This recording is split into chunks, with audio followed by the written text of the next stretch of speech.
Big Monday crowd. Hope you guys had a good weekend. Welcome back. I had a very nice weekend. Not that anybody is asking. Nice weekend with the girls. Boyfriend. I like the boyfriend, if anybody asks. Boyfriend is the part of the premises. Monday. This is the total hospitalization rate. What you see is basically flat. Flat is not great, but flat may be a reaction to the weekend. Sunday discharges may be down. But we have the same question: how fast and how steady is the decline? We don't want to see flat. We want to see an increasing decline. And we want to see how fast that decline goes and how low does the decline go, right? When does that hospitalization rate get down to a truly manageable number? When does the incoming case number get down to a manageable number? You see again, overall hospitalization rate is on the decline. Again, yesterday, a little less than we would like to see. But hopefully it was a Sunday anomaly because of the weekend. Intubations is down. Number of new cases, still 1,000 new COVID cases every day. Puts it in perspective. Down a tad from where it was, but again, these weekend numbers sometimes are a little strange. Number of lives lost, 337. Still tragically high.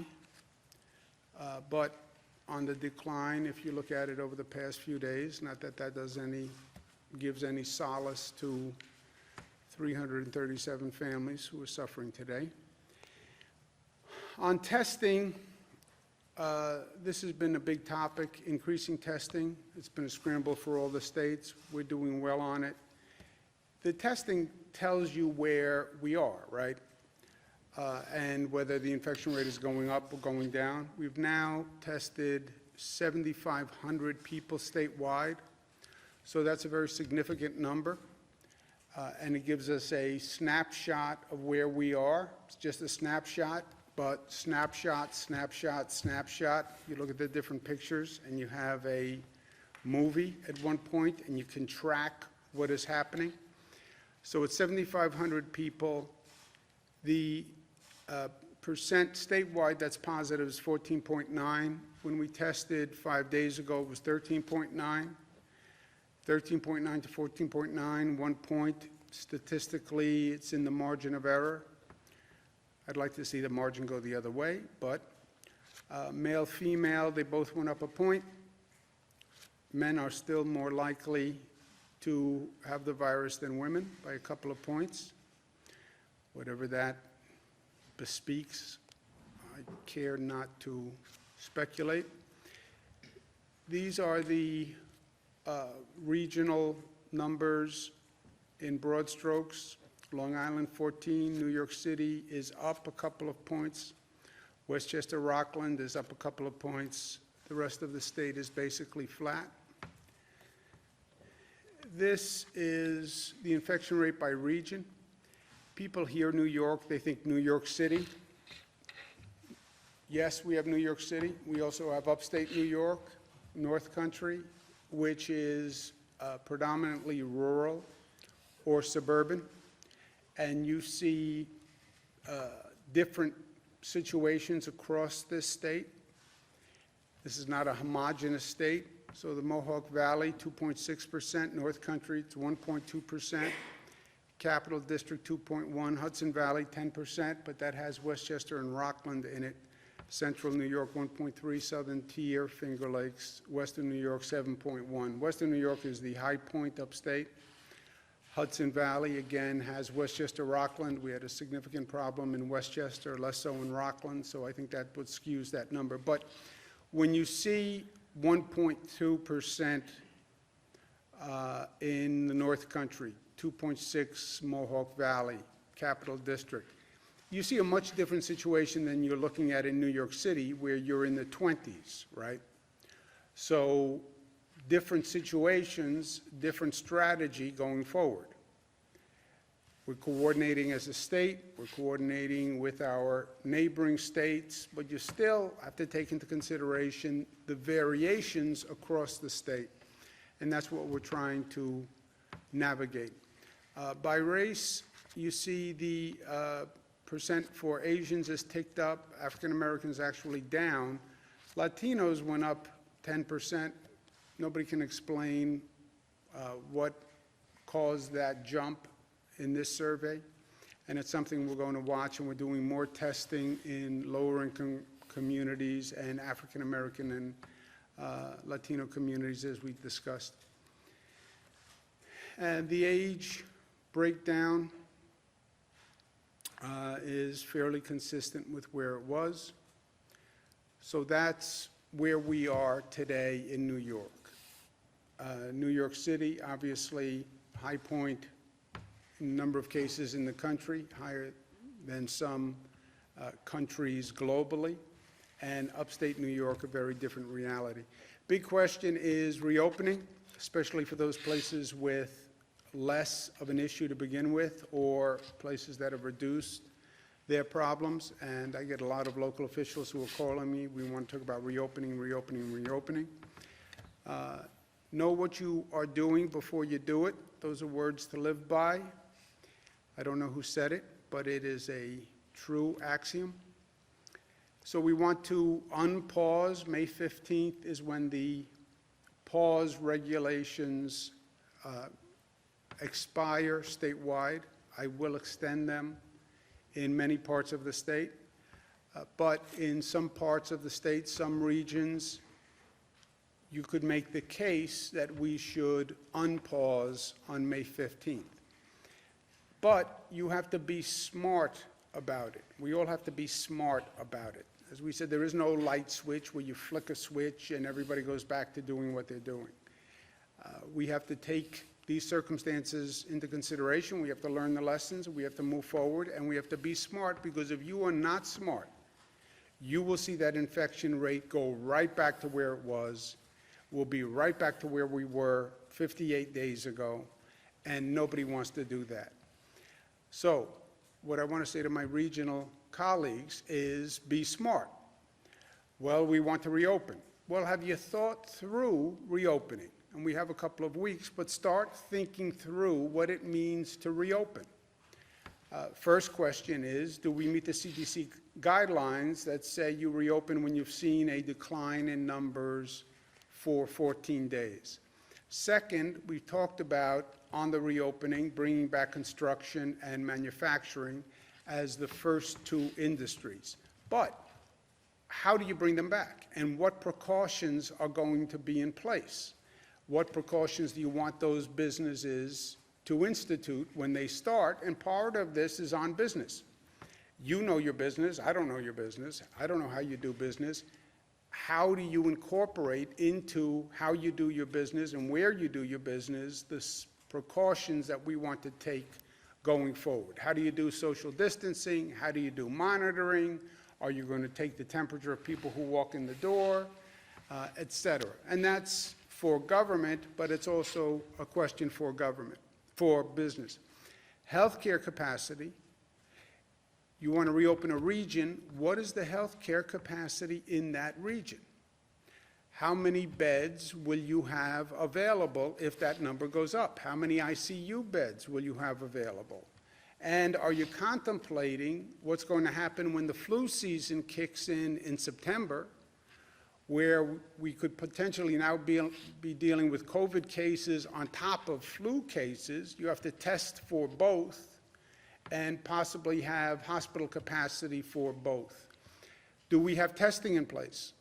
And is testing ready to go? Because testing is one of the main monitors, right? Do we have a tracing system in place? We all talk about testing, tracing, isolating. That has to be in place. Test people, you then trace the contacts, you find the positive people, and you isolate them. But you need a tracing system. And this is something we've never done before, right? So that system has to be in place. When we isolate people, where do they go? Isolation, once you find the person who's positive, basically you can say to the person, look, you can go home, but then you run the risk of infecting those people in your house, or we could put you in an isolation facility. We have a hotel, et cetera, that we can put you in for 2 weeks. But you have to locate those facilities first. We have to coordinate as a region. There is no one county in a region, it's a region. And these are the Regional Economic Development Council regions that have worked together. But we have to coordinate that region. So everybody in that region has to have the same policy when it comes to schools, when it comes to transportation, when it comes to testing, when it comes to tracing. And that region's plan has to fit in to our overall multi-state plan. No attractive nuisances. Attractive nuisance is a legal concept where you have a potentially dangerous situation that actually attracts people, normally children, to it. We can't open an attraction that might bring many people from outside the region and then overwhelm people in that region. You have a lot of pent-up demand. And we have seen this before, where when we're not coordinated, we have New York people going to Connecticut because Connecticut has parks or waterside access that's open. We don't want to create a situation where people flood an area because they're looking for something to do. And then we need a regional control room, I call it. We have to be monitoring what happens when we start to reopen. And that entire region has to have a control room function where we're watching what's happening. For those friends who are more graphic, we're going to turn the valve on reopening, turn it a little bit, start to reopen, and then you watch the dials. What are the dials? Hospitalization rate, which we know now, we've been watching that. What does the antibody testing tell you? Antibody testing is important because it tells you the people who were infected, the infection rate, and now resolved because they have antibodies. What does the diagnostic testing, which is a different type of testing, tell you? Positive and negative, but what's happening on the diagnostic testing? Those dials will give you the fourth dial, which is the infection rate, what's called the RT rate, the rate of transmission. So turn that valve a little bit. For a region, watch those 4 gauges very carefully every day, see what's happening on those gauges. You can either close the valve, open the valve a little bit more, or leave the valve where it is. But when I talk about the regional control room, that's what I'm talking about. Getting that data in to one central place where everybody agrees on the numbers and everybody agrees on what we do the next step. We have medical centers that were built. I spoke to President Trump about this morning. When we were worried about the lack of capacity in the hospital system, the federal government was good enough to send in the Army Corps of Engineers. They did a phenomenal job in building beds quickly. We built a number of facilities.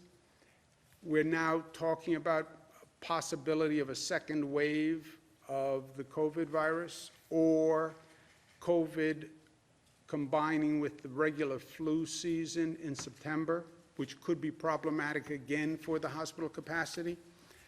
So the facilities that were built, I spoke to the president about leaving them in place until we get through the flu season.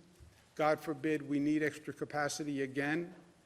I don't want to have ask the federal government to build capacity, then take it down, and then wind up in another problem area. Javits Center, we have to think about, because the Javits Center is in the Javits Convention Center. It has 2,500 beds, so it's a great facility, but it's also in the convention center. You can't reopen the convention center, obviously, when it's with the hospital beds in it. Westchester County Center, the same issue. It's also the Westchester Convention Center. So question mark on those facilities when we take them down. or how we take them down. I'm going to speak to the county executive in Westchester County, George Latimer, about that. But Javits will be on hold for both those facilities now until we decide. But again, anticipate an issue in the future and make sure we're ready. But I want to thank, again, the Army Corps of Engineers did a fantastic job. And President Trump got it done, and he got it done very quickly. So those facilities, Javits, over 1,000 people went through Javits. We didn't need the whole facility, but 1,000 people is a large number of people. On Saturday, as you know, we expanded our diagnostic testing criteria for frontline workers, essential workers, et cetera. We'll be opening additional drive-through testing sites for those people this week. People can't just show up at a drive-through center. You have to call first, make an appointment, so we can handle the flow. We're also very concerned about making sure we get testing to our essential workers and our frontline workers. We're going to be doing a survey of New York City Fire Department and New York City Police Department. This week, 1,000 and 1,000 respectively, just to find out, again, with the antibody testing, what is the infection rate. NYPD was out there every day, and they paid a terrible toll. The attendance rate is now good again. Many were out sick, but we want to know exactly where those frontline workers are. If they have been infected, we want to make sure people are getting help, and we want to know exactly what happened. We'll also be doing 3,000 healthcare workers. These are hospital staff, nursing staff, doctors who are in the emergency rooms to find out their situation. And we'll be doing 1,000 transit workers. These are the bus drivers, the train operators who keep the public transit system working, and we want to do testing to find out how they're doing. We're seeing a tremendous demand in food banks, which is predictable in some ways, but the numbers are very, very high, and we need to address it. 200% increase in Westchester, 100% increase in New York City, 40% on Long Island, 40 to 60% across upstate New York. So we're going to commit $25 million for emergency funding for those food banks. I'm also asking philanthropies to help. Many philanthropies said they wanted to help and step up. This is I would say, the #1 thing they can do to help. And if they're interested, please let us know, and we'll supplement the state funding with philanthropies funding. We also have an issue across upstate where, because the markets are so roiled, some farm cooperatives are actually dumping milk because the market can't consume it. This is just total waste to me. We have people downstate who need food. We have farmers upstate who can't sell their product. We have to put those two things together. It's just common sense, but we have to make that marriage between product upstate and need downstate. And we're going to launch a special initiative to do that. We're also immediately, to stop this dumping of milk, going to work with industries in our state who can use the milk and get it to people who need it. So I want to thank these companies who will be working with us to buy the excess milk, yogurt, cheese, sour cream, cream cheese, and then we'll give it to the food banks that are downstate. When it comes to reopening, and I talked about what I'm going to speak with the regions about, but I don't want to just do reopening. We have to use this moment to reimagine and be smart and grow.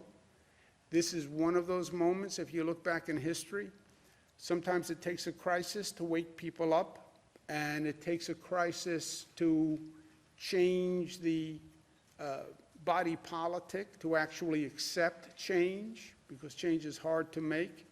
And if you look at the instances in the past where we've had significant problems. You'll see we were normally smart enough to learn and to grow from them. So reimagine New York means don't replace what was, build it back better.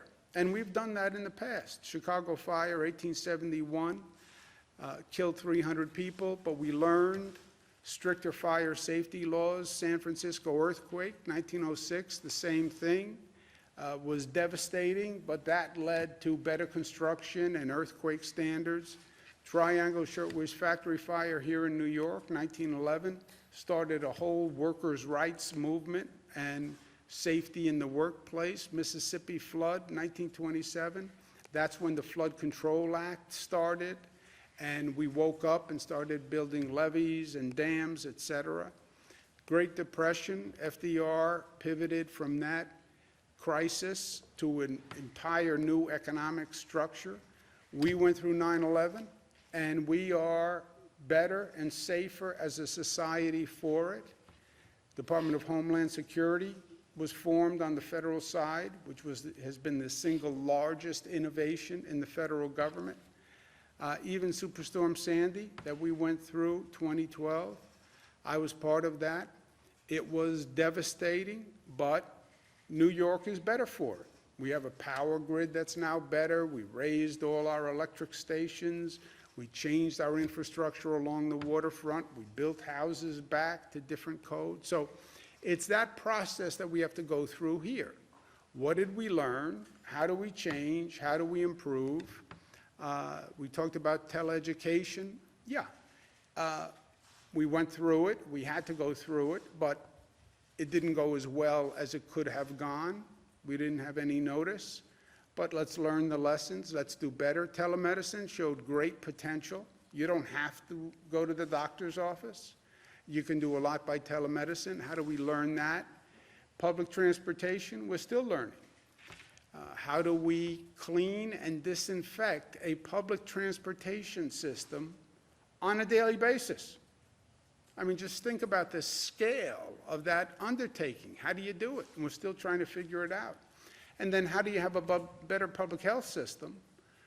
Because we were not ready for this. Our health system was not ready for any public health crisis that would demand more capacity or more coordination. So let's learn from that, and let's have a society that has more social equity. You look at the people who paid the highest price for this crisis. They were the people who were in the least good position to pay. The poorest among us always pay the highest price. Why is that?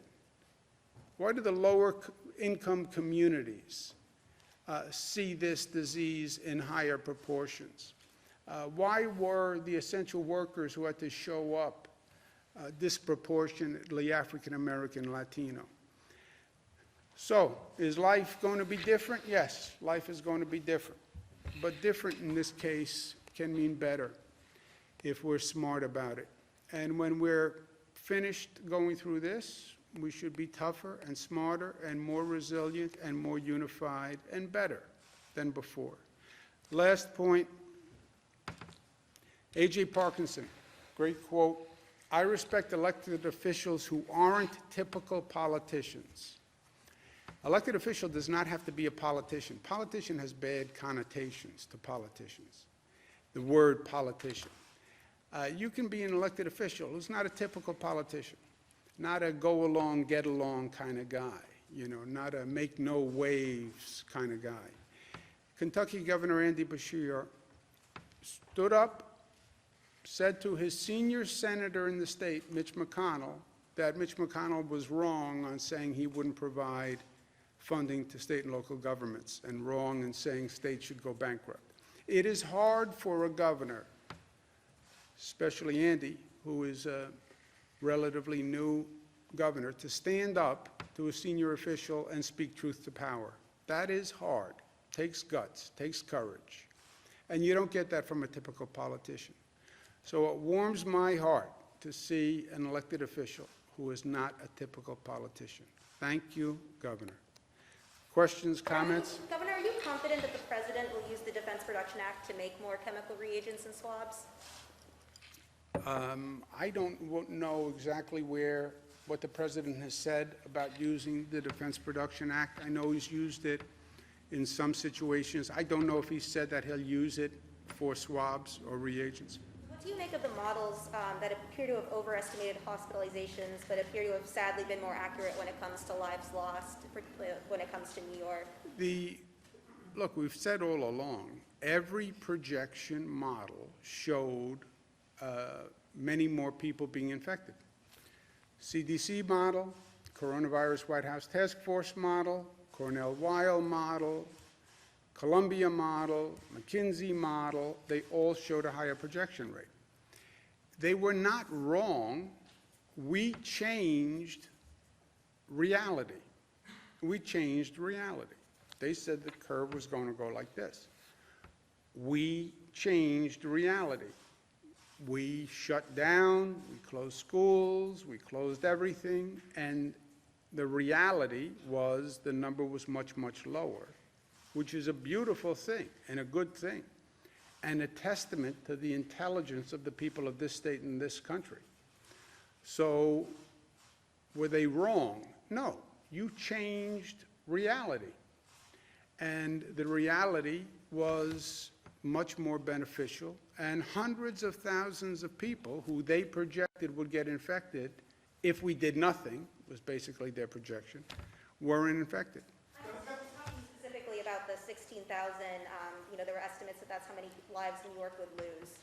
That seems to have been accurate. I was just wondering what you think I of have that. not studied those projections, so I just don't know. Governor, Mayor de Blasio today said that the city is going to be opening up about 40 miles of streets near parks as well. Just wondering what your reaction was to that idea. Yeah, I had said early on that, you have to be realistic about the situation of people.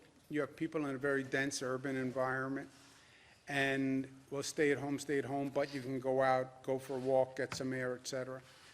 Go out for a walk in New York City, but social distance, this is almost an oxymoron, right?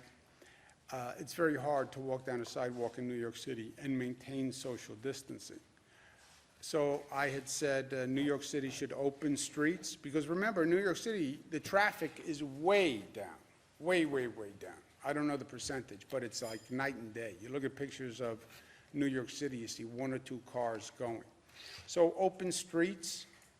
I know and I spoke to the city council speaker about it and the mayor, and we did open streets, and there was a program that was operational.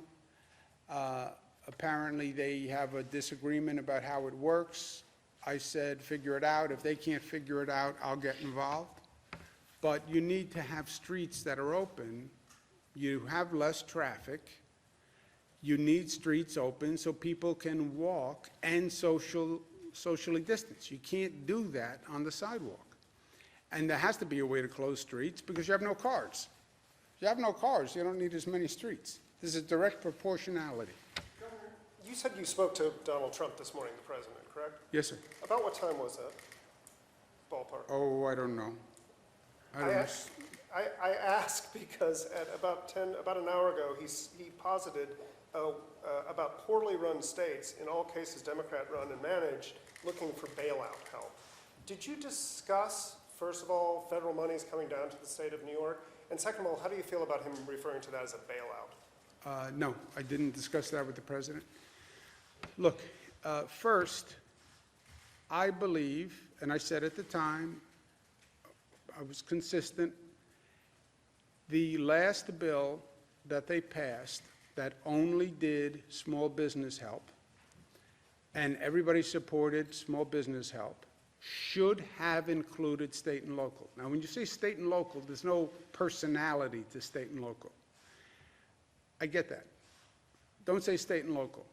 Say what the state and local governments fund: police, fire, teachers, hospital workers.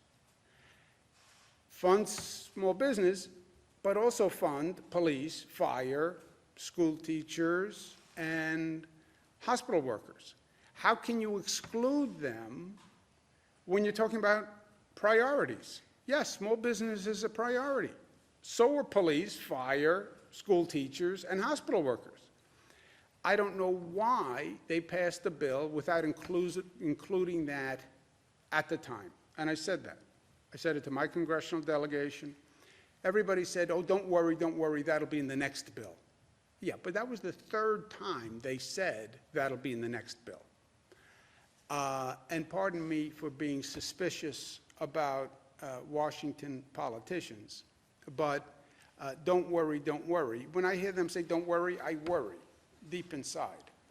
So they passed the small business bill. As soon as they pass it, by the way, before they even pass it, they turn around and say, oh, and I don't want to do state and local. And forget the police, and forget the fire, and forget the school teachers, and forget the healthcare workers, which is a totally different tune than they said just 2 days before when they were actually trying to pass the bill.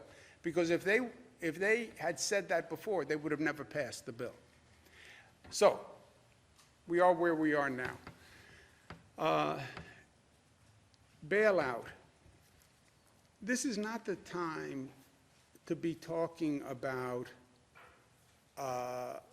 dollars and cents among members of a community that are trying to be mutually supportive and help each other, because helping each other is the way we actually all advance, right?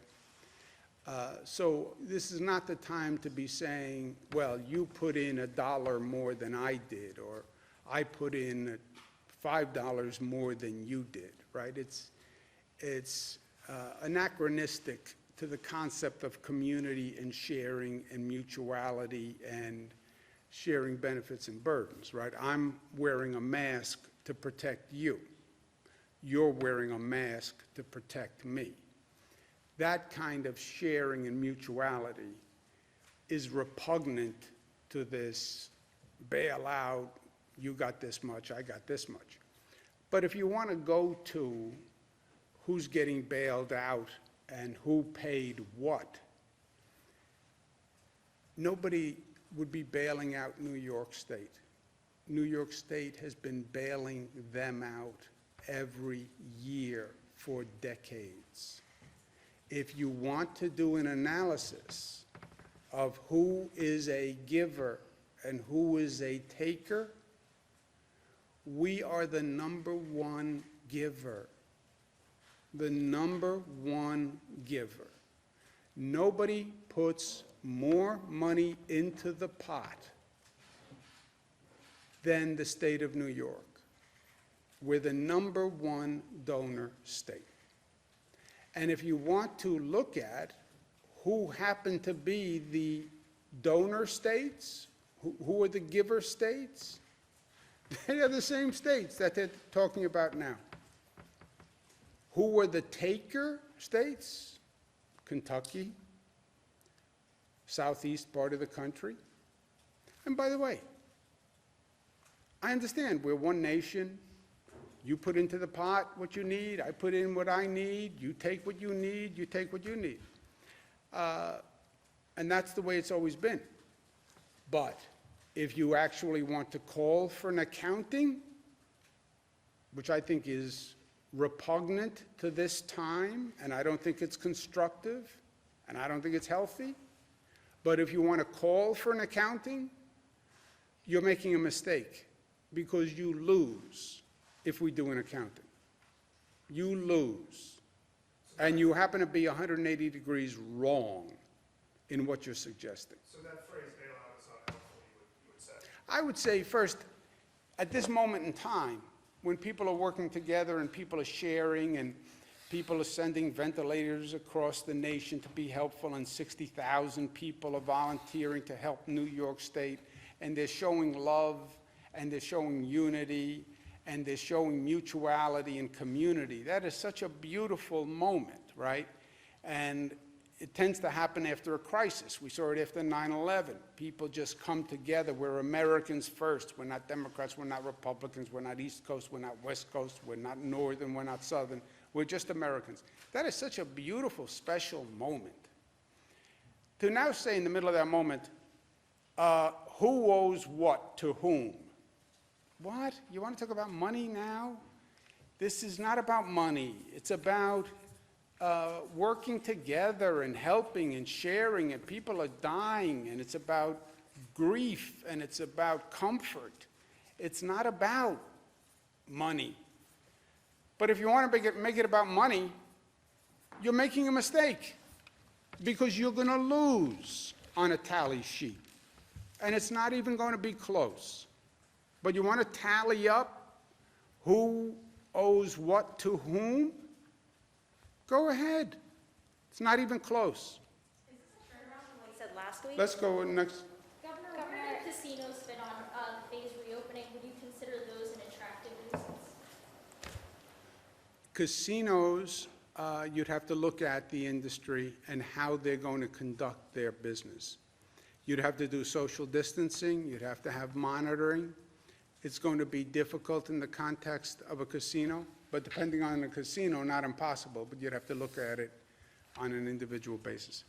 Governor, we're hearing about a security breach at the Department of Labor regarding unemployment benefits. Some people are messaging me saying that they've received mail with other people's information, including social security numbers, and I'm seeing this in other parts of the state as well. Do you know of the breach? I've not heard about that at all. Has anyone heard about that? So there were, I think it was 36 people who, and it was a human error, it wasn't malicious, where 2 pieces of paper were stuck together and sent. Those people have been contacted. The ones who have not yet will be contacted today. They're going to receive free credit reporting and surveillance for a year, and they're making sure to process those claims as a priority. But yes, it was human error, it was not malicious, and it's being dealt with. Unemployment, I'm sorry. Governor, I'm curious, as time goes on, I mean, every day we're getting message from people who are losing their jobs because of this. Does this state have the money?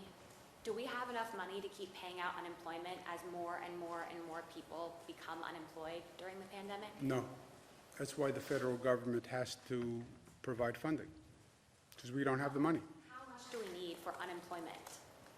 Well, it depends how many people moving forward ask for unemployment benefits and how long it goes on. But it's in the billions of dollars. There's no doubt about that. Governor, what's the current testing capacity in nursing homes, and how does a nursing home go ahead? Because last week you said that they are doing testing in nursing homes. How do they request the testing? And then also, you were talking about isolating certain facilities regarding the reopening process. Will that be available for nursing home operators to send patients that are COVID positive? A few other states like Connecticut and Massachusetts have started doing COVID-only patients to take the burden off of nursing homes. So Yeah, one on the testing and then 2 yeah. on the isolating. We do that already, right? If a nursing home has a patient that they can't handle, COVID or whatever the reason, they must refer that patient out of that facility. They must. If they cannot handle, if they cannot provide appropriate care, they must transfer that person. Either they can transfer the person on their own, or they call the Department of Health, and Department of Health will transfer that person. Department of Health can transfer that person to a COVID-only facility, which we have. But it has to start with the nursing home that is the primary care provider saying, I can't provide care for this person, for any one of a number of reasons. I don't have the staff, I don't have the PPE, I don't have the ability to quarantine them, I have too many COVID patients, I'm too tired. It can be any reason. If they can't provide the care, then they must transfer that person. Department of Health can put the person in a COVID-only facility or whatever facility they have that's appropriate for that person. So where are these COVID-only facilities? Because last week, that wasn't an option, it didn't seem like. Yeah, we have had COVID facilities. We have COVID-only hospitals. Downstate is a COVID-only hospital. We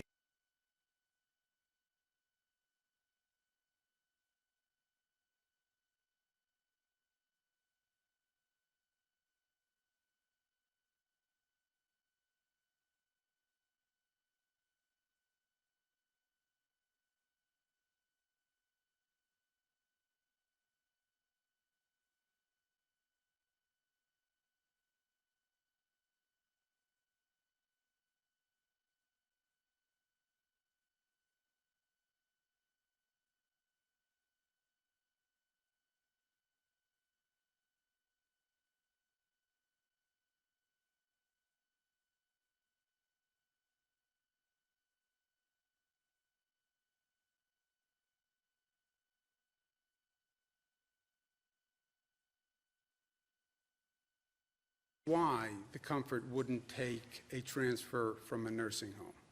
Because the specific protocol on that specific ship said that people have to come from a hospital, because when they come from a hospital, the hospital does the full workup. So when they are referred, they're referred with a full workup. But, yeah, you can't refer from...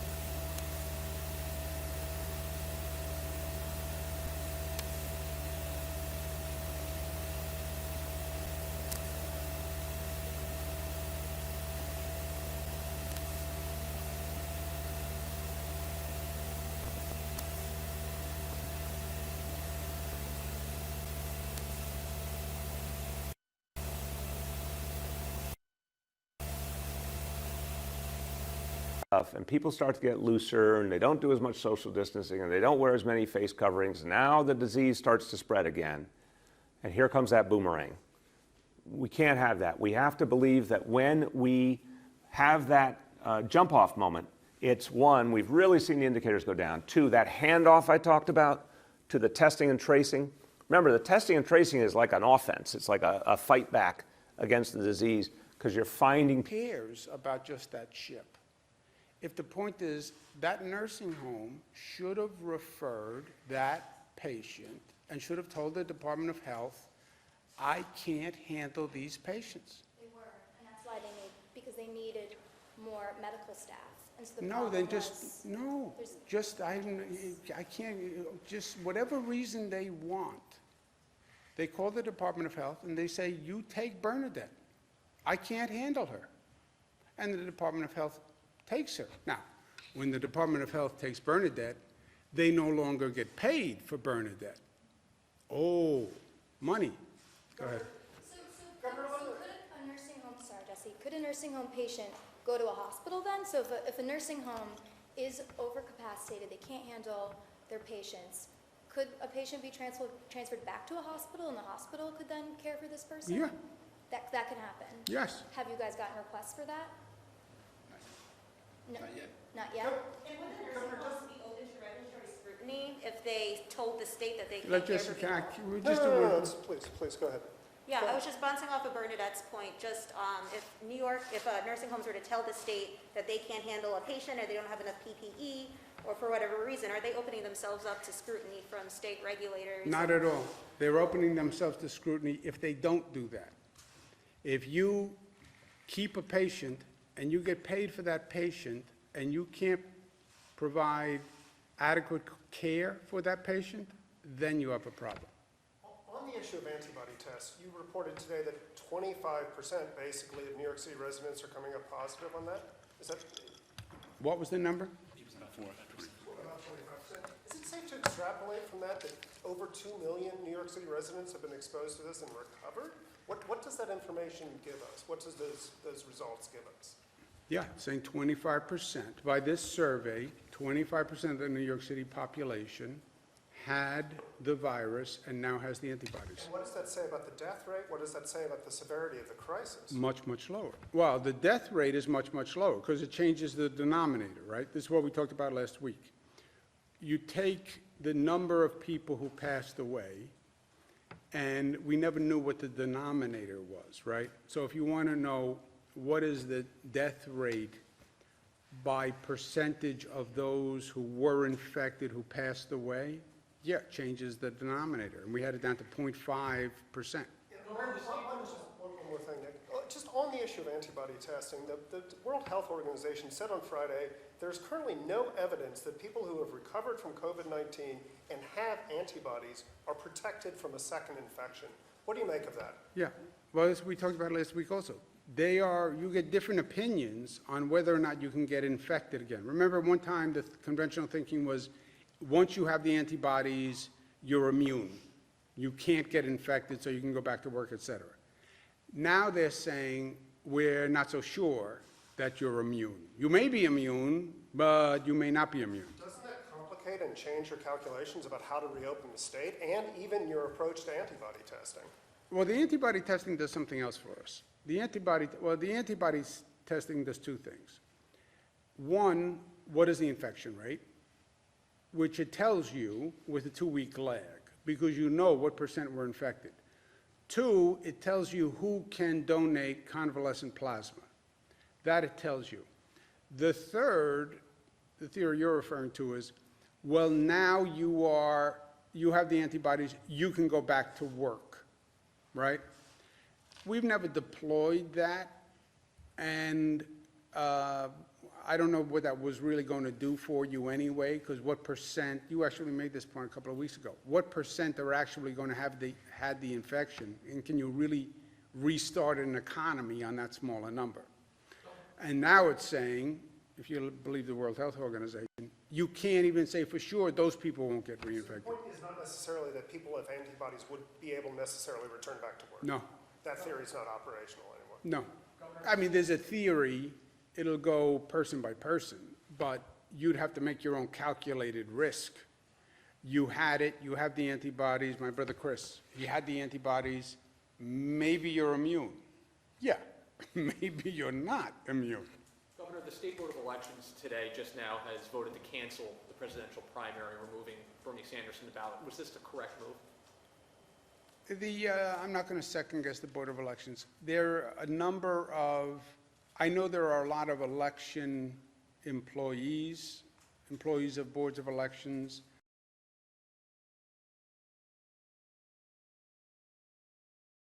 Evolved on wearing a facial covering in recent days. We went in a fairly short period from facial coverings, inconclusive, to a mandate, and it being one of the better things you can do. So if the science does support it and has evolved, is the state indirectly responsible for the spread by not issuing that mandate maybe 30 days earlier when we started response? Look, when we do the retrospective, all of these things, you could argue, why didn't we do them a long time before? Why were we shaking hands? Spread all sorts of viruses and diseases shaking hands. Why didn't you wear a mask starting last year? Used to see pictures of all the people in China wearing masks, right? Why didn't we do it? I mean, it helps with the flu, it helps with the common cold, it helps with everything. And we did it more aggressively than just about any other state. We mandated it. As soon as people said, well, if you remember when it started, everybody was ambivalent. CDC, all the experts, right? We have a whole world of experts. All the experts were ambivalent about a mask early on. And then they said, basically, a mask couldn't hurt. Well, I said, a mask couldn't hurt, and it might help. So why not do it? And now they're even more emphatic that a mask helps. So I'm glad we did what we did. On more than one occasion now, you've said that nursing homes lose money once they lose a patient. Are you saying that nursing homes are more interested in their profits than taking care of their residents? No, not at all. So can you elaborate as to what your thinking is behind that remark? No, those are just the facts of the situation. If they can't care for a patient, they have to transfer the patient. Governor, there are reports that golf courses, golf clubs, are allowing golfers out on the course while driving carts. Are you concerned about that? And we've even heard reports that there are newspaper advertisements that are offering greens fees with carts. Should there be more monitoring? Should there be fines? I thought we said no carts. Does anybody remember? You said no carts, that's right. And so if people are violating the guidelines, then it should be reported up to ESD for enforcement. And if they're, Recommend that somebody report that. They're not supposed to be using carts, and if they are doing it in violation of the directive, it should be reported, and there can be civil penalties. and if they're doing it in an advertisement, that is really not smart. Governor, Bill's training camp starts in July. Given the multi-phase plan that you have now, is holding an event like that in July in Western New York feasible? I'll tell you the end of June. Go ahead, let's take one more, go ahead. Is there a possibility that having those temporary hospitals at Stony Brook and Old Westbury will make students more reluctant to either attend or return to campus, knowing that maybe they'd be used at some point? No, I don't think so. In terms of unemployment, do you know when we would be out of money? Do you know when we would need the federal help just for unemployment? We are out of money now.